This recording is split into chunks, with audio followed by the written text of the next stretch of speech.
किसी गांव में सुलेखा नाम की एक आलसी औरत रहती थी। किसी भी काम को करना हो तो वो बस आलस में चूर होकर मना कर देती थी। एक दिन, क्या बात है सुलेखा, पिछले 3 दिन से तुम सुबह दोपहर शाम चावल ही बना रही हो, रोटी तुमने एक बार भी नहीं बनाई। कुछ तो बना दिया ना, मेरे बस में हो तो कोई काम ना करूं। सारा दिन थक जाती हूँ और रोटी कैसे बनेगी? गेहूं ऐसे ही पड़ा है, उसे कोई साफ करे तो मैं उसे पीस कर आटा बनाऊं। तुम्हारे पास तो फुर्सत है नहीं, सारा दिन मैं खुद ही घर में अकेली लगी रहती हूँ। क्या तुमने अभी तक आटा नहीं पीसा? मुझे ही ये काम करना होगा। अच्छा जाओ, जरा एक गिलास सत्तू ही बनाकर पिला दो। खेत पर बहुत गर्मी थी, मारे गर्मी के पसीने बह रहे हैं। अच्छा, गर्मी सिर्फ तुम्हें ही लगती है, मुझे तो लगती नहीं है। मैं भी अभी रसोई में दाल भात बनाकर आई हूँ, अभी बैठी हूँ। बिल्कुल अभी आकर, समझे? एक पल भी नहीं हुआ है और तुम आते से मेरे ऊपर हुक्म चलाना शुरू हो गए। जाओ, जाकर खुद बना लो सत्तू, और हाँ, एक गिलास मेरे लिए भी बना देना, मुझे भी बहुत प्यास लगी है। यह कैसी आलसी बीवी मेरे पल्ले पड़ गई है, जब भी कोई काम कहो साफ मना कर देती है। मुझे सब सुनाई दे रहा है जो तुम बोल रहे हो। अब रात का भोजन तुम तैयार करोगे, मैं हाथ तक नहीं लगाऊंगी। सारा दिन उठ बैठ इधर उधर मेरे पांव दर्द हो रहे हैं। और हाँ, थोड़ी धनिया की चटनी भी बना लेना, वो धनिया टोकरी में रखा हुआ है। ये चटनी तो मैंने कल तुम्हें बनाने को बोली थी, खेत से ताजा धनिया तोड़ कर लाया था, तुमने चटनी भी नहीं बनाई। धनिया साफ कौन करके देता? मेरे पास इतना समय नहीं कि धनिया साफ करूं और फिर उसकी चटनी पीसूं। मुझे और भी काम होते हैं, और वैसे भी मैं थक गई हूं। अब ये मत कहना कि मैं तुम्हें धनिया साफ करके दे दूं। मैं यहाँ बैठी हूँ, अब मैं नहीं हिलूंगी। एक दिन, सुलेखा, मैंने गेहूं पीस दिया है, आटा तैयार कर दिया है, अब तो रोटियां बना देना। रोजाना चावल खा खाकर मेरे पेट में दर्द रहने लगा है। अब ये मत सोचना रोटियां भी मैं ही बना दूं।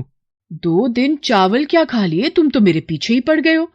मैंने भी तो वही खाए, मुझे तो कुछ नहीं हुआ। और तुम तो ऐसे कह रहे हो जैसे रोजाना खाना तुम ही बनाते हो। मैं अभी कुछ देर सुस्ताने जा रही हूँ, जब थकान दूर होगी बना दूंगी रोटी।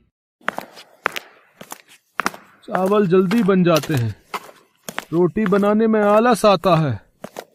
सुलेखा की आलसी आदत पता नहीं कब सुधरेगी। एक गिलास पानी पिलाने में भी आलस आता है इसे। मोहन सुलेखा की आलसी आदतों से बहुत परेशान रहता था। सारा दिन चलते चलते मेरे तो पांव दुख जाते हैं। अभी तैयार होकर आ जाएंगे। सुलेखा, चाय बनी नहीं क्या? सुलेखा, मेरी चाय बना दी हो तो ले आओ। मैं चूल्हे से उठकर नहीं आने वाली, यहीं आकर ले लो। अब मैं कोई जादू से अपने हाथ लंबे तो नहीं कर लूंगी जो यहीं बैठे बैठे सारा काम कर लूं। अभी चाय मांग रहे हो, फिर कोई और काम आ जाएगा। तुम्हें तो लगता है जैसे इधर उधर चलते फिरते मैं थकती ही नहीं हूँ। सुलेखा, एक प्याली चाय देने तुमसे नहीं उठा जाता, तुमने तो हद कर दी है। मोहन काम पर जाने लगता है। बेटा, अम्मा को कोई भिक्षा देगा, बहुत भूख लगी है। रुको अम्मा, मैं अभी अपनी पत्नी को आवाज लगाता हूँ। सुलेखा, बाहर इन अम्मा को जरा कुछ खाने को दे जाओ, मैं खेत पर निकल रहा हूँ। 2 मिनट तसल्ली से नहीं बैठ सकती, फिर उठा दिया। क्या हुआ बेटी, तुम परेशान क्यों हो रही हो? अगर रोटी नहीं है तो मत दो, कोई बात नहीं, मैं ऐसे ही चली जाऊंगी। रोटी तो ले लो, अब मैं इस वजह से परेशान नहीं हूँ। सारा दिन बार बार उठकर इधर उधर भागा दौड़ी करके काम करने से परेशान हूँ। कोई ऐसा उपाय मिल जाए कि मैं एक जगह पर बैठ कर ही सारे काम एक साथ कर लूं, तो मुझे थोड़ा आराम मिल जाए। मेरे इतने लंबे हाथ तो है नहीं कि मैं एक साथ सारा काम कर लूं। छोटे छोटे 2 हाथ हैं। आप ही बताओ कितना काम कर लूंगी? अच्छा, तो ये बात है। अगर तुम्हारे हाथ लंबे हो जाएं तो तुम खुश रहोगी, तुम्हारी सारी परेशानी दूर हो जाएगी। अरे, फिर तो मजा ही आ जाएगा। अगर मेरे हाथ लंबे हो गए तो मैं तो कोई भी काम बैठे बैठे चुटकियों में कर लूंगी। ठीक है, फिर आज से तुम्हारे हाथ लंबे हो जाएं। देखते ही देखते सुलेखा के दोनों हाथ लंबे हो गए और वो खुशी खुशी घर के भीतर आ गई। अरे वाह, ये तो बहुत अच्छा हो गया। अब मैं इन हाथों के इस्तेमाल से बैठे बैठे घर के सारे काम कर लूंगी। अरे, आप आ गए, ये देखो। ये कैसे हुआ सुलेखा, तुम्हारे हाथ तो कितने लंबे हो गए। ये सब उस बूढ़ी माँ ने किया है। सुलेखा मोहन को सारी बात बताती है, जिसे सुनकर मोहन भी हैरान रह जाता है। अब तो सुलेखा घर के सारे काम अपने लंबे हाथों से बैठे बैठे ही कर लिया करती थी, और अब मोहन भी उसे कुछ नहीं कहता था। गांव के सब लोगों को पता था कि सुलेखा के हाथ लंबे हैं। गांव के सब लोग सुलेखा को लंबे हाथ वाली बहू कहते थे। एक दिन, क्या हुआ, ये दाई माँ क्यों आई थी सुलेखा? क्यों आई थी? इसलिए आई थी कि क्या सचमुच जो मैं सोच रहा हूँ वो सच है? हाँ जी, हम दोनों माँ बापू बनने वाले हैं। अब से तुम अपना ख्याल रखना, ज्यादा काम नहीं करोगी, सिर्फ आराम करना। आप फिक्र क्यों करते हो जी? मेरे ये लंबे हाथ किस दिन काम आएंगे? इनकी सहायता से मैं तो बैठे बैठे सारे काम कर लिया करूंगी। और फिर सुलेखा अपने लंबे हाथों के इस्तेमाल से सारा काम आराम से कर लेती थी। धीरे धीरे दिन बीतने लगे और 9 माह के पश्चात सुलेखा ने एक सुंदर से बेटे को जन्म दिया। सुलेखा, ये देखो, ये तो बिल्कुल मेरे ऊपर गया है। रहने दो जी, इसकी आंखें मेरे ऊपर ही होंगी। लाओ मेरी गोदी में दो इसे, मैं देखकर बताती हूँ। ये लो पकड़ो। ये तो मुझसे बहुत दूर है, मैं इसे अपने कलेजे से कैसे लगाऊंगी जी? ये तो मेरी गोदी में भी नहीं आ पाएगा। अब मैं क्या करूँ? इन लंबे हाथों के कारण मैं अपने बच्चे से दूर हूँ। मुझे ये लंबे हाथ नहीं चाहिए। सुनो जी, मुझे अपने बच्चे को गोद में लेकर प्यार करना है।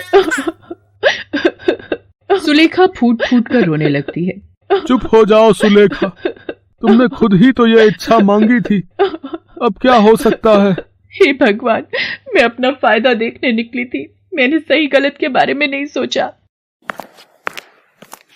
अरे, तुम तो आज भी दुखी हो। मैंने सोचा इधर से गुजरते हुए तुम्हारा हाल चाल पूछ लूं।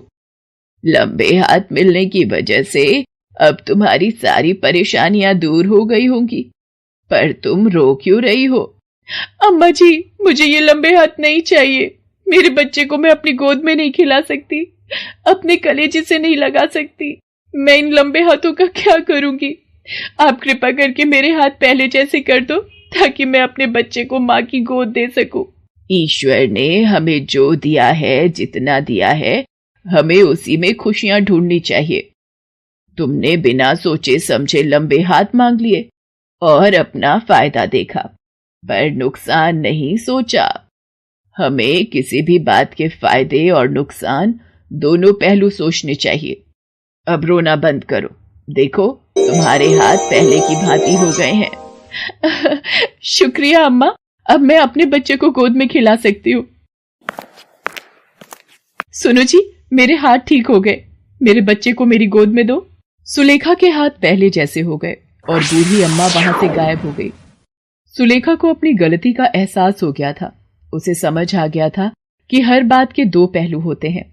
यदि फायदा होता है तो नुकसान भी होता ही है। इसीलिए हमें जीवन में सदैव सोच समझकर ही निर्णय लेने चाहिए। ऐसे और वीडियो देखने के लिए हमारे चैनल को सब्सक्राइब करें।